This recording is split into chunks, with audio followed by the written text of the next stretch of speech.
Hi, my name is Sharia Omeda. I'm a librarian here at the Santa Maria campus at Allan Hancock College. Today we are running a zine workshop. For those of you that don't know, zines are self-published, handmade DIY publications. They're usually made with very few resources. They're made typically to be distributed for free. They're not made for profit, and they are made outside of the mainstream media. So typically they are created and are about topics or subjects that are specific to marginalized or underrepresented communities.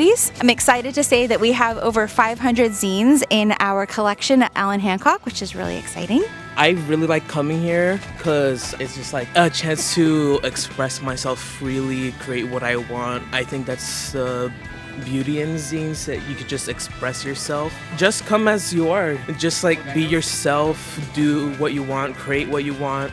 This is my first time here, and it's really cool to see something like this where everyone can just get together and like express themselves freely. I mean, I almost just walked right past it, so I'm glad that I actually came and sat down because it was really cool to see what was going on. So don't hesitate to come and check it out. If you're interested or curious about zines, please join any of the workshops that the library hosts. We usually do about 3 to 4 workshops a semester. You don't have to sign up, you can just show up on that day, sit down, rifle through all the materials, have some free pizza, and create your very own zine.